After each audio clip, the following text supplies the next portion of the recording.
फिर ये सरकार जो वर्तमान केंद्र की भाजपा सरकार है, तो फिर ये सरकार माननीय सुप्रीम कोर्ट के आरक्षण को लेकर आए इस निर्णय को बिना कोई देरी किए हुए उसे निष्प्रभावी बनाने व पूर्व की स्थिति में लाने के लिए संसद का विशेष सत्र बुलाकर फिर संवैधानिक संशोधन विधेयक जरूर लाती। यदि वर्तमान केंद्र की भाजपा की सरकार की नीयत साफ होती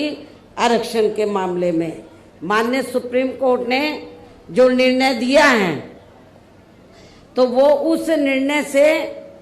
आपका जो आरक्षण है आगे चलकर अब ये ना के बराबर रह जाएगा और आपको कोई ज्यादा लाभ मिलने वाला नहीं है। तो भागीदारी दस्तक, भारत की आवाज। हमारी पार्टी का ये कहना है कि अपने देश को आज़ाद हुए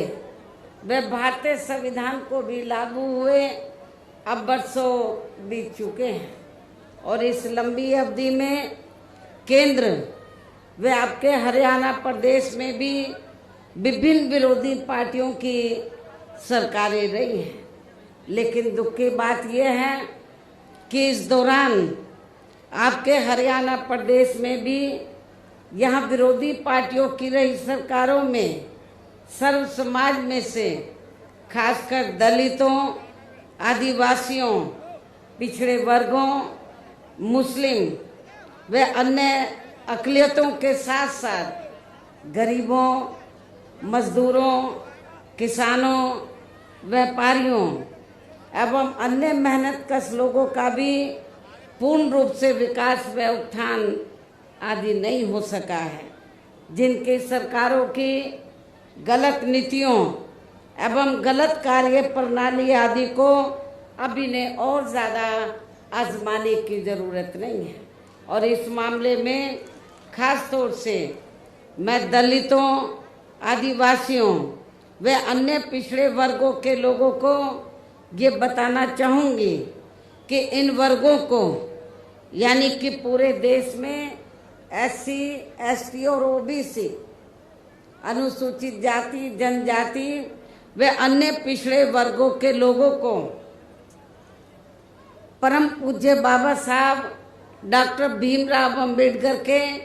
कड़े संघर्ष एवं अथक प्रयासों से भारतीय संविधान में मिले कानूनी अधिकारों में से विशेषकर सरकारी नौकरियों में जो इन्हें आरक्षण की सुविधा मिली है, तो उसे यहाँ पहले कांग्रेस की और अब बीजेपी की तथा अन्य पार्टियों की भी रही सरकारों की जातिवादी सोच व मानसिकता के चलते इन्हें यह आरक्षण का पूरा लाभ नहीं मिल पा रहा है। ये पार्टियां इन्हें यह आरक्षण का पूरा लाभ नहीं दे पा रही हैं और अब तो इनके इस आरक्षण को ये पार्टियां माननीय कोर्ट की आड़ में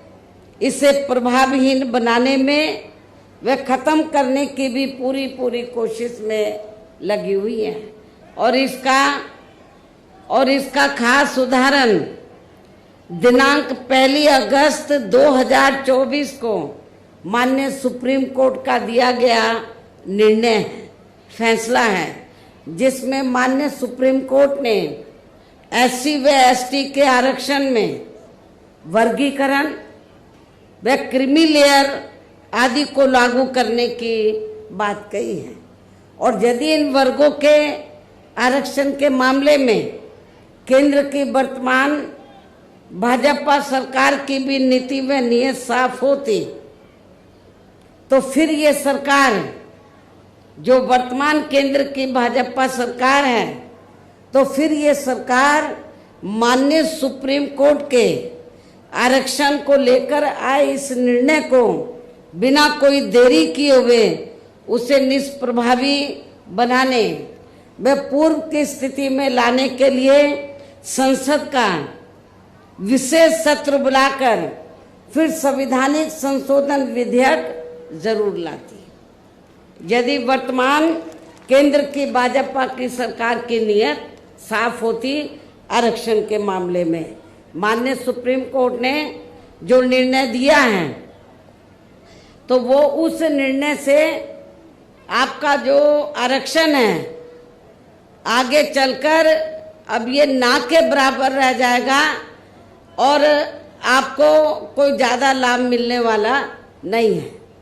तो जो अभी तक आपको ये सुविधा मिल रही थी तो उस स्थिति में लाने के लिए तो फिर सुप्रीम कोर्ट का निर्णय है, तो इसको कौन बदल सकता है? इसको सेंटर की सरकार बदल सकती है। वर्तमान में केंद्र की सरकार किसकी है? भारतीय जनता पार्टी की। हमने भारतीय जनता पार्टी की सरकार को ये कहा कि यदि आपकी दलितों, आदिवासियों और अन्य पिछड़े वर्गों के मामले में, खासकर SC ST के आरक्षण के मामले में यदि नीति आपकी स्पष्ट है, सोच सही है, तो फिर आपको जो माननीय सुप्रीम कोर्ट ने 1 अगस्त 2024 को जो निर्णय दिया है, जिससे SC ST का आरक्षण निष्प्रभावी हो गया है और ये फिर खत्म हो जाएगा, तो फिर इसको प्रभावी बनाने के लिए और पूर्व की स्थिति में लाने के लिए फिर केंद्र सरकार की जिम्मेवारी बनती है कि वो पार्लियामेंट का विशेष सत्र बुलाए और विशेष सत्र बुलाकर उसमें संवैधानिक संशोधन विधेयक लाए। और उसमें फिर हम देखते हैं कांग्रेस और पूरा विपक्ष तो वो आपको सपोर्ट करता है, नहीं करता है। जिन्होंने संविधान बचाने और आरक्षण को बचाने के नाम पर पूरे देश में दलितों, शोषितों को, पिछड़ों को गुमराह करके इनका वोट तो ले लिया, लेकिन जब माननीय सुप्रीम कोर्ट ने जजमेंट दिया तो जजमेंट के बाद इनको सांप सूंघ गया है। ये सारी विपक्ष की पार्टियां, कांग्रेस और इनका इंडिया गठबंधन सब चुप है, कुछ बोलने के लिए तैयार नहीं है।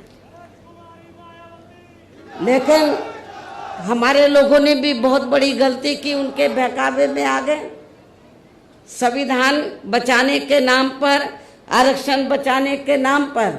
उनके बहकावे में आकर अपनी पार्टी BSP को भी किनारे कर दिया और इंडिया गठबंधन को वोट दे दिया लोकसभा चुनाव में। लेकिन अब क्या हो रहा है? चुनाव खत्म होने के बाद इंडिया गठबंधन को फायदा तो हो गया गुमराह करके आप लोगों को, लेकिन जब 1 अगस्त को निर्णय आया आरक्षण को लेकर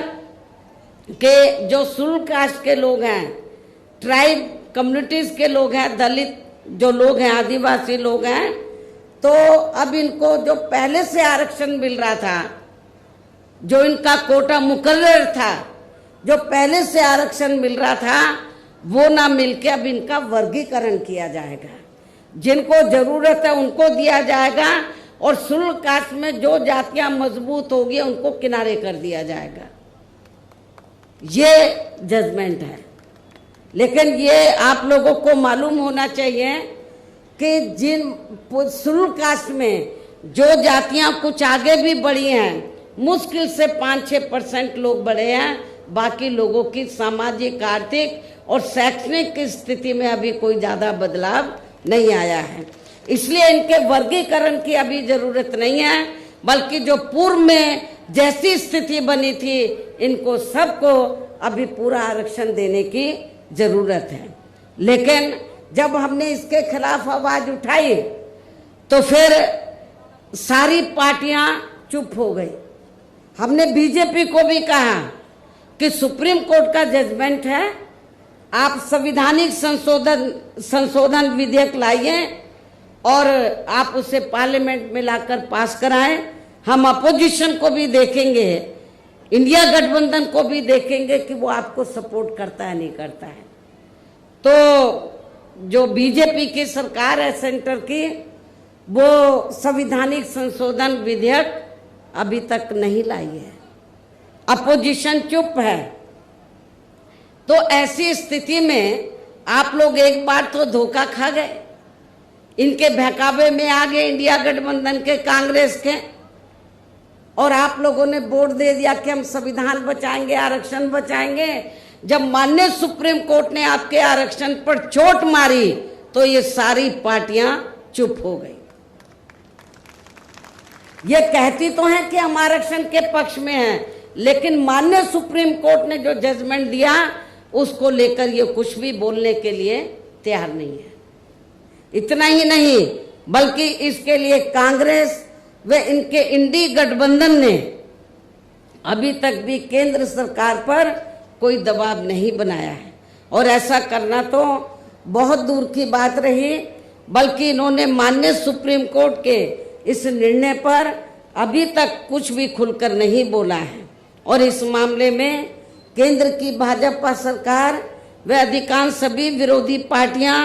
अभी तक भी चुप्पी साधे हुए हैं। यहाँ मैं ये भी बता देना चाहती हूँ कि माननीय सुप्रीम कोर्ट ने SC/ST आरक्षण में वर्गीकरण करने और क्रीमी लेयर को भी लागू करने का ये कार्य अब राज्य सरकारों के ऊपर ही छोड़ दिया है। अब ये राज्य सरकारों के ऊपर ही छोड़ दिया है, जो अब अपने हिसाब से इसका पूरा राजनीतिक फायदा भी उठाएंगे। साथ ही इसकी आड़ में इन वर्गों को बांटकर इन्हें आपस में ही लड़ाएंगे। अर्थात अब ये पार्टियां फूट डालो वे राज करो की नीति का भरपूर फायदा उठाएंगी इस जजमेंट की आड़ में। जबकि संविधान के मुताबिक अभी तक क्या था ये जजमेंट आने से पहले, जबकि संविधान के मुताबिक किस जाति को SC व ST की सूची में शामिल करना है या नहीं करना है,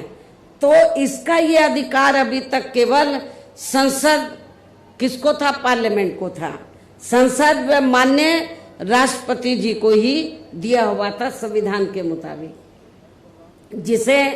1 अगस्त 2024 को माननीय सुप्रीम कोर्ट के आए निर्णय के जरिए इसे अब वापस लेकर सीधे ही राज्य सरकारों को दे दिया है, जिससे अब इन वर्गों के साथ काफी ज्यादती होगी। अर्थात इनका अब ये आरक्षण ना के बराबर ही रह जाएगा। दलितों का, आदिवासियों का जो आरक्षण है वो ना के बराबर ही रह जाएगा। और अब तो कांग्रेस के श्री राहुल गांधी ने भी विदेश में जाकर इनके सभी आरक्षण को आगे वक्त आने पर खत्म करने का भी ऐलान कर दिया है। इसलिए इन वर्गों के लोगों को बाबा साहब डॉक्टर भीमराव अंबेडकर द्वारा जो इन्हें आरक्षण का ये संवैधानिक अधिकार मिला है, तो इसे बचाने के लिए अब यहाँ हरियाणा प्रदेश में हो रहे विधानसभा चुनाव में इन वर्गों को, ऐसी सभी आरक्षण विरोधी पार्टियों को अपना कतई भी वोट नहीं देना है। जो ये पार्टियां माननीय सुप्रीम कोर्ट के आए इस निर्णय को बिल्कुल भी बदलने के लिए तैयार नजर नहीं आती हैं, ना तो भारतीय जनता पार्टी और ना ही कांग्रेस पार्टी का इंडिया गठबंधन। अर्थात इस मामले में केवल ये पार्टियां इन वर्गों को गुमराह करने में ही लगी हैं। ऐसी स्थिति में अब इन वर्गों को यहाँ विधानसभा के हो रहे आम चुनाव में अपने बने इस गठबंधन की ही सरकार बनाकर, क्योंकि ये लोग जो जजमेंट आया माननीय सुप्रीम कोर्ट का रिजर्वेशन को लेकर, इसको ये अभी तक भी बदलने के लिए तैयार नहीं है, ना कांग्रेस ना बीजेपी। तो ऐसी स्थिति में अब आप लोगों को करना क्या है, यह अपने गठबंधन की सरकार बनाकर इसे लागू होने से, ये जो अभी नया जजमेंट आया है, तो अपने यहाँ गठबंधन की सरकार बनाकर इसे लागू होने से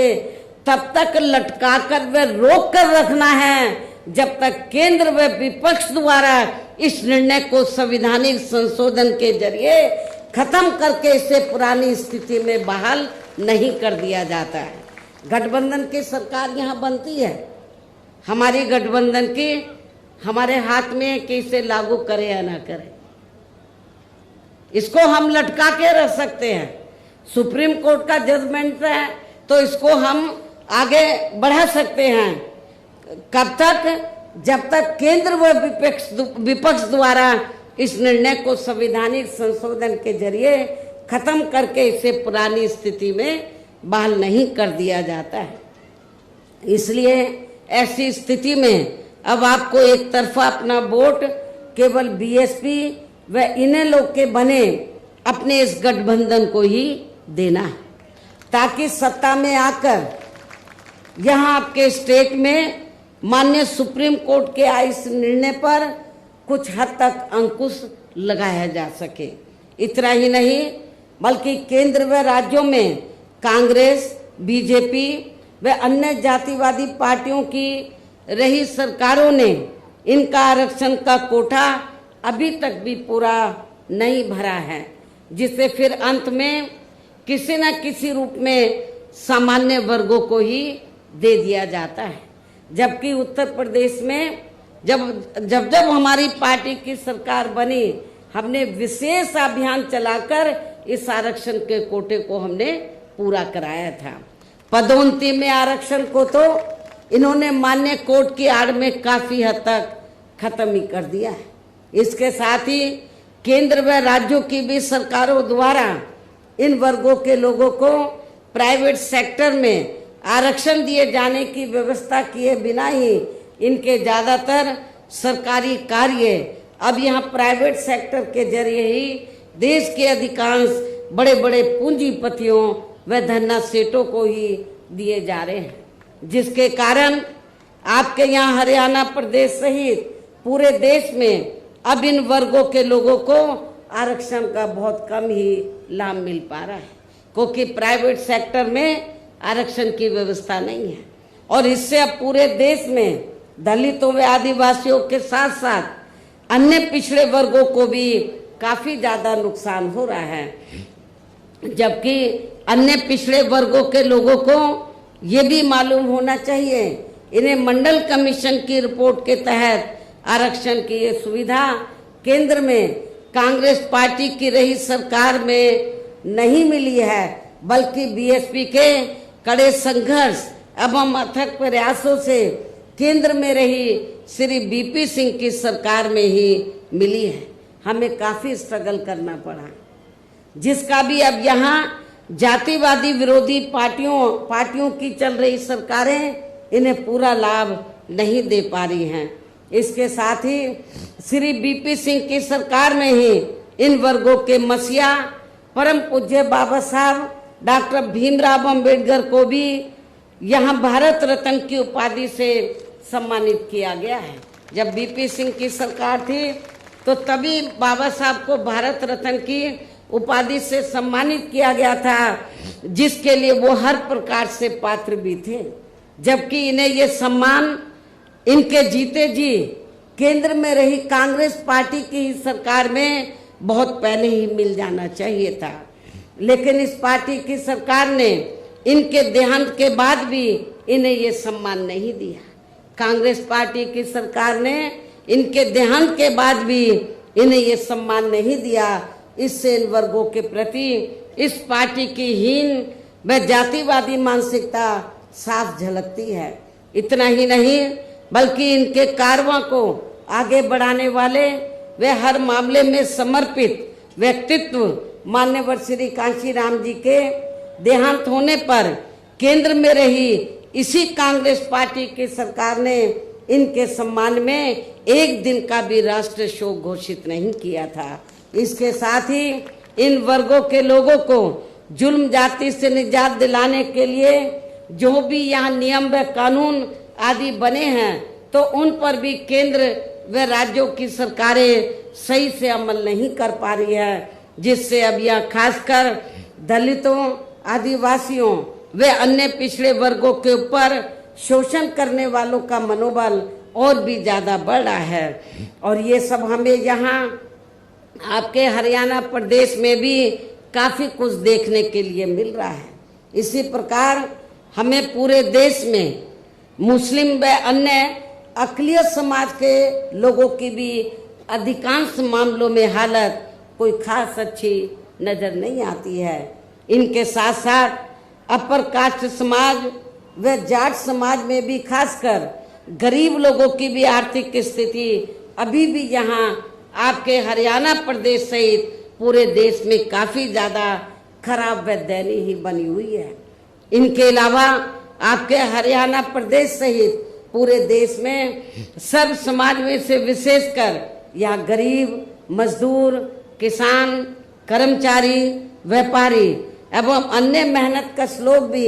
अपनी विभिन्न समस्याओं को लेकर अभी भी हमें काफ़ी ज़्यादा दुखी ही नजर आते हैं। और इनमें भी किसान वर्ग तो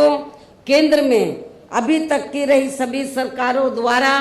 बनाई गई उनकी गलत नीतियों के कारण अब काफ़ी ज़्यादा परेशान व दुखी भी रहा है और अभी भी है।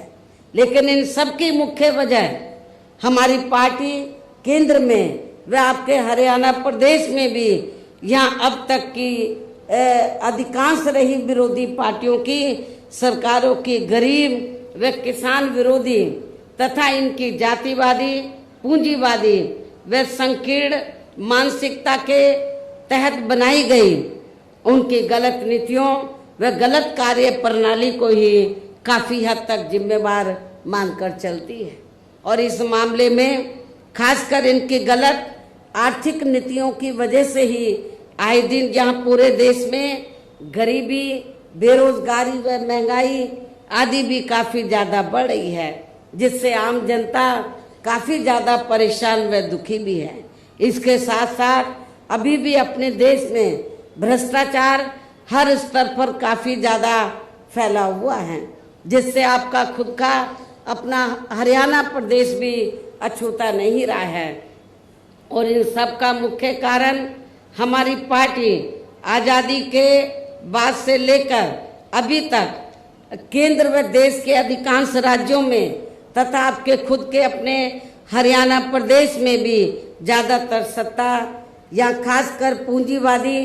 पार्टियों के ही हाथों में आने को मानकर चलती है, जिसके कारण ही अब पूरे देश में व आपके खुद के अपने प्रदेश में भी अभी भी हमें यहाँ सर्व समाज के लोग अधिकांश मामलों में काफ़ी ज़्यादा दुखी व परेशान ही नजर आते हैं। जबकि पूरे देश में बीएसपी ही अकेली एक ऐसी पार्टी है जो विरोधी पार्टियों की तरह देश के बड़े बड़े पूंजीपतियों व धन्ना सेठों की आर्थिक मदद से नहीं बल्कि अपनी पार्टी के ही आम कार्यकर्ताओं की आर्थिक मदद से चुनाव लड़कर यहाँ केंद्र व राज्यों की भी सत्ता में आना चाहती है, ताकि हमारी पार्टी सत्ता में आने के बाद फिर बिना किसी दबाव के वे आज़ाद होकर सर्व समाज के लोगों की सभी समस्याओं का समाधान करके उन्हें हर मामले में वे हर स्तर पर यह खुशहाल बना सके। और इसी आधार पर चलकर ही आबादी के हिसाब से देश के सबसे बड़े प्रदेश उत्तर प्रदेश में, आपका पड़ोसी राज्य है उत्तर प्रदेश, तो देश के सबसे बड़े प्रदेश उत्तर प्रदेश में 4 बार हमारी पार्टी ने अपने नेतृत्व में वहाँ सरकार भी बनाई है। और हमने अपनी सभी चारों रही सरकारों में अपनी पार्टी की विचारधारा एवं सिद्धांतों के तहत चलकर वैसे तो वहाँ सर्व समाज के हितों का पूरा ध्यान रखा है, लेकिन सभी मामलों में प्राथमिकता पहले हमने वहाँ सर्व समाज में से विशेषकर उन दलितों, आदिवासियों, पिछड़े वर्गों व अकलियत समाज को दी है तथा अन्य समाज में से गरीब एवं असहाय लोगों को ही दी है, जिनकी यहाँ हर मामले में व हर स्तर पर सभी विरोधी पार्टियों की रही सरकारों में उनकी हीन, जातिवादी, संकीर्ण व पूंजीवादी सोच होने के कारण काफ़ी ज़्यादा उपेक्षा की गई है। इसके साथ साथ हमने उत्तर प्रदेश में, आपको मैं ये बताना चाहती हूँ कि हमने उत्तर प्रदेश में गरीब एवं बेरोजगार लोगों को दूसरी पार्टियों की रही सरकारों की तरह मामूली सा बेरोजगारी भत्ता न देकर उन्हें बड़ी तादाद में सरकारी एवं गैर सरकारी क्षेत्रों में स्थायी रोजगार भी उपलब्ध कराए। इसके साथ ही गरीब भूमिहीन लोगों को खेती करने के लिए उन्हें फ्री सरकारी जमीन भी दी है। और जो गरीब आवासहीन लोग थे तो सरकारी खर्चे से उनके हमने 2-2 कमरों के पक्के मकान भी बनाकर दिए हैं और वहाँ पर सभी सुविधाओं का प्रबंध भी किया है, हॉस्पिटल का, स्कूल्स का, और भी जो जरूरी आपकी ज़रूरतें हैं तो उनका हमने वहाँ पर प्रबंध भी किया है, जिससे वहाँ लाखों गरीब लोगों को काफ़ी ज़्यादा फायदा पहुँचा है। शहरों व देहातों को भी विकसित किया गया है। आप लोगों को ये मालूम है कि शहरों और देहातों में जहाँ वीकर सेक्शन के कमज़ोर तबके के लोग रहते हैं वहाँ घुसते ही मालूम पड़ जाता है कि यहाँ पर अपने समाज के लोग रहते। इतनी खराब हालत होती है, क्योंकि जो पार्टियां अभी तक सत्ता में रही तो उन्होंने आपकी बस्तियों को डेवलप नहीं किया, लेकिन जब हमारी सरकार बनी तो हमने देहातों को डॉक्टर अंबेडकर ग्राम विकास योजना के तहत और शहरों में दलित बस्तियों को मान्यवर श्री कांशीराम जी शहरी समग्र विकास योजना के तहत उनको डेवलप किया, विकसित किया। इसके अलावा हमारी पार्टी की रही सरकार ने वहाँ विभिन्न क्षेत्रों में लगे लोगों के साथ साथ छात्रों, युवाओं, महिलाओं व बुजुर्गों आदि के हितों में भी अनेकों महत्वपूर्ण व ऐतिहासिक कार्य किए हैं, जिनसे उन्हें काफ़ी ज़्यादा लाभ पहुँचा है। किसानों की भी अधिकांश समस्याओं का काफ़ी हद तक समाधान किया गया है तथा उनकी फसलों का भी उन्हें समय से उचित दाम दिया गया है। इतना ही नहीं बल्कि हमने उत्तर प्रदेश में सर्व समाज के लोगों के ऊपर किसी भी प्रकार की कोई जुल्म जाति आदि भी नहीं होने दी है और वीकर सेक्शन का हमने विशेष ध्यान रखा है। बल्कि हमारी पार्टी की रही सरकार ने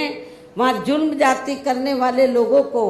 बिना कोई देरी किए हुए उन्हें तुरंत ही जेल की सलाखों के अंदर भेजा है, जहाँ मेरी सरकार में उनकी सही व असली जगह होती है, जिसकी यहाँ आपके प्रदेश में भी काफ़ी अब सख्त ज़रूरत है। इसके साथ ही हमारी पार्टी की रही सरकार ने अपने देश में दलित एवं अन्य पिछड़े वर्गों में समय समय पर जन्मे यहाँ महान संतों, गुरुओं व महापुरुषों में भी खासकर महात्मा ज्योतिराव फूले, श्री छत्रपति शाहू जी महाराज, श्री नारायणा गुरु, बाबा साहब डॉक्टर भीमराव अंबेडकर एवं मान्यवर श्री कांशीराम जी आदि को भी विभिन्न रूपों में पहली बार वह पूरा आदर सम्मान दिया है, जिन्हें विरोधी पार्टियों के लोग अभी तक भी आसानी से पचा नहीं पा रहे हैं। इस प्रकार से उत्तर प्रदेश में हमारी पार्टी ने अपने सभी चारों रे शासनकाल के दौरान वहाँ हर मामले में व हर स्तर पर सर्व समाज के लोगों को काफ़ी बेहतरीन सरकार दी है। और यदि आप लोग भी यहाँ अपने हरियाणा प्रदेश में गरीबों, किसानों व आम जनहित के तथा विशेषकर कमजोर एवं उपेक्षित वर्गों के हितों में ऐसे ही कार्य करना चाहते हैं, इसके साथ ही आपके प्रदेश की जनहित से जुड़ी जो भी यहाँ स्थानीय समस्याएं हैं तो उन्हें भी आप दूर करना चाहते हैं, तो फिर आप लोगों को भी उत्तर प्रदेश की तरह ही यहाँ अपने हरियाणा प्रदेश में भी अपने इस बने गठबंधन की ही सर्वजन हिताय व सर्वजन सुखाय की नीतियों पर आधारित ही सरकार बनानी होगी, जिसके लिए अब आप लोगों को यहाँ अपने हरियाणा प्रदेश में विधानसभा के लिए हो रहे आम चुनाव में अपने गठबंधन का ही बेहतर रिजल्ट लाना होगा। इसके साथ साथ आप लोगों को वोट पड़ने तक यहाँ की सत्ताधारी पार्टी व अन्य सभी विरोधी पार्टियों के साम दाम दंड भेद आदि हथकंडों से भी जरूर सावधान रहना है। और इस मामले में खासकर आप लोगों को विरोधी पार्टियों के जारी किए गए उनके हवाई व प्रलोभन भरे चुनावी घोषणा पत्रों आदि के बहकावे में भी कतई नहीं आना है, जिन्हें ये पार्टियां सत्ता में आने के बाद अधिकांश अमल में नहीं लाती हैं। जिस पर से अब जनता का काफी हद तक विश्वास ही उठ गया है। इसलिए हमारी पार्टी किसी भी चुनाव में अपना कोई भी चुनावी घोषणा पत्र आदि जारी नहीं करती है। वैसे भी हमारी पार्टी कहने में बहुत कम बल्कि कार्य करके दिखाने में ही ज़्यादा विश्वास रखती है। अर्थात जो कहती है तो उसे करके भी दिखाती है, और ये सब हमने उत्तर प्रदेश में करके भी दिखाया है। और अब संक्षेप में मेरा यही कहना है कि आप लोगों को अपने खुद के व अपने हरियाणा प्रदेश के भी हित में यहाँ बीएसपी व इनेलो के बने अपने इस गठबंधन की ही सरकार बनाना बहुत जरूरी है। और अब आप लोगों को अपने इस गठबंधन के ही उम्मीदवारों को ज़्यादा से ज़्यादा कामयाब बनाना है, जिसके लिए बीएसपी के उम्मीदवारों को हाथी चुनाव चिन्ह के सामने वाले बटन को दबा के तथा भारतीय राष्ट्रीय लोक दल के उम्मीदवारों को चश्मा चुनाव चिन्ह के सामने वाले बटन को दबा के इन्हें जरूर जिताना है। इस प्रकार से आप लोगों को अपने बने इस गठबंधन की ही पूर्ण बहुमत की सरकार बनाना है। और सरकार बनने पर फिर गठबंधन की ओर से आपके हरियाणा प्रदेश का मुख्यमंत्री चौधरी श्री अभय चौटाला जी को ही बनाया जाएगा, जिनको मेरे आशीर्वाद के साथ साथ इनके पिता चौधरी ओम प्रकाश चौटाला जी का भी पूरा आशीर्वाद प्राप्त है। वैसे स्वर्गीय चौधरी देवीलाल जी का भी हमेशा इन पर आशीर्वाद बना रहा है। इनके साथ साथ गठबंधन की ओर से बीएसपी का एक डिप्टी सीएम दलित वर्ग का तथा दूसरा डिप्टी सीएम अन्य पिछड़ा वर्ग या अपर कास्ट समाज में से ही बनाया जाएगा। और ये दोनों डिप्टी सीएम कौन होंगे इसका फैसला इस चुनाव का नतीजा आने के बाद ही किया जाएगा। इन्हीं जरूरी बातों के साथ ही अब मैं आप सभी लोगों से